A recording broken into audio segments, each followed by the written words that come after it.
প্রিয় বন্ধুরা, এই মুহূর্তে আমি আছি চরহোগলা চরমোনাই ইউনিয়ন, এই বিশ্বের সবচেয়ে ছোট মসজিদের সামনে।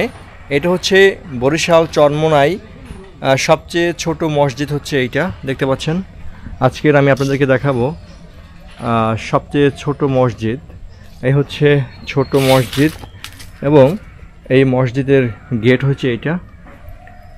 এই হচ্ছে মসজিদের ভিতরটা, দেখতে পাচ্ছেন। এটার ভিতরে তিনজন ব্যক্তি আসলে নামাজ পড়তে পারে।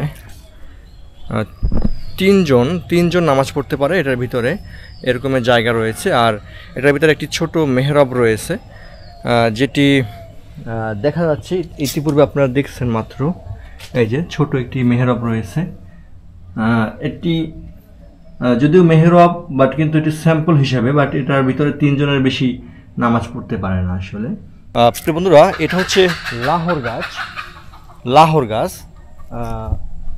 কিছু ব্যক্তিরা বলেছিলেন যে এটা একটি বট গাছ, কিন্তু আসলে না, এটা বট গাছের মতো কিন্তু লাহোর গাছ।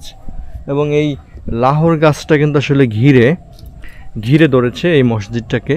এবং এই পাশ থেকে কিন্তু দেখতে পাচ্ছেন একটি জানালা রয়েছে এই মসজিদের।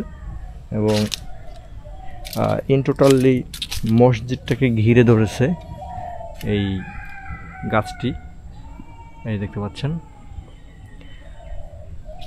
দেখুন মসজিদের চারদিক।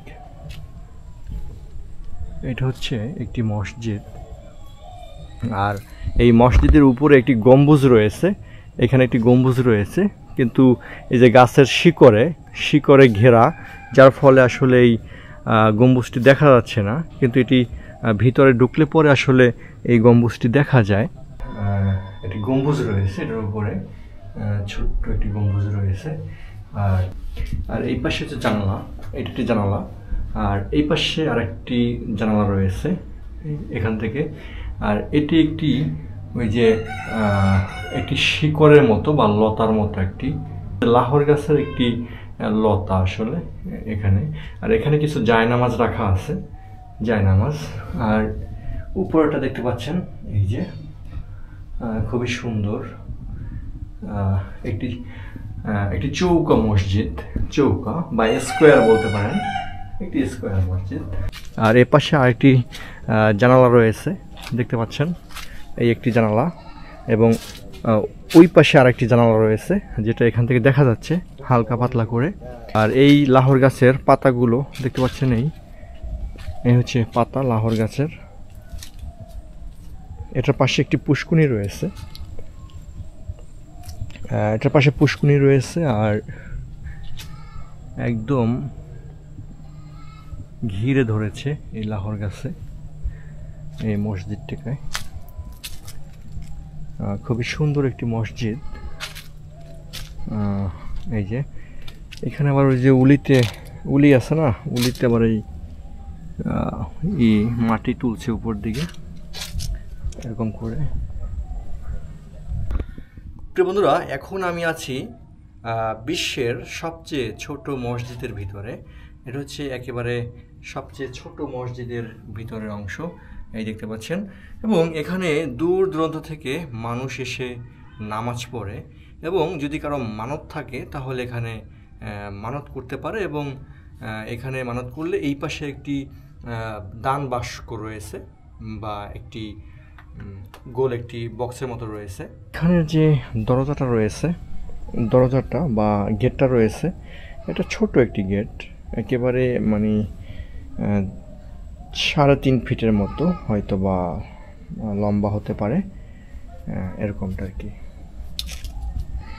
আর এখান থেকে যেটা দেখা যাচ্ছে, এই যে একটা ইসের মতো টান, এটা লাহোর গাছের একটি অংশ বিশেষ বা শিকড় বলা যেতে পারে।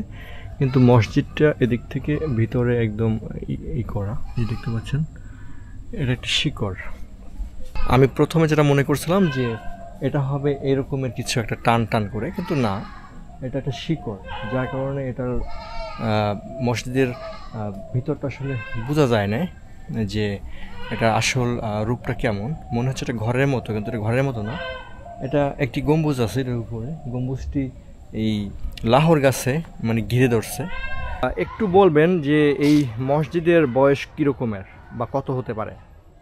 ভাই আমার জানা মতে আমার এলাকায় যারা ময়মুরব্বী ছিল তাদের সাথে যে আলোচনা বা জিজ্ঞাসাবাদ করা হয়েছে, আমরা অনেক সময় দাদা দাদির কাছে জিজ্ঞাসা করতাম যে এই মসজিদটা কবে থেকে হয়েছে, কবে কি। তা দাদাই বলতো যে এটা আমি তো ভালো কথা আমার বাপের কাছেও জিজ্ঞাসা করছি, সেও বলতে পারবে না যে এটা কবে হয়েছে, সেও বলতে পারে নাই। আচ্ছা আচ্ছা। হ্যাঁ, এইভাবেই এই যুগের পর যুগ চলে আসছে, কেউই বলতে পারে না যে কবে হয়েছে, কবে কি হয়েছে এবং কি জন্য হয়েছে, কেউই বলতে পারে না।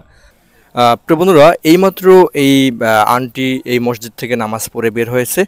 একটু জানাবেন যে কি উদ্দেশ্যে নামাজটা পড়লেন? এটা আমার ব্যক্তিগত ব্যাপারে আমি একটু নামাজ পড়িলাম। আচ্ছা, তো আপনার যে ব্যক্তিগত যে মানত ছিল সেটা কি হাসিল হয়েছে কিনা? হ্যাঁ, আমার পূর্ণ হয়েছে। যে কয়বার আমি করছি কয়বারই আমার নামাজ এখানে পূর্ণ হয়েছে। তাই? এটার বয়স সম্বন্ধে আমরা বলতে পারবো না, তার কারণ হলো আমার বয়স 69 চলে। আচ্ছা।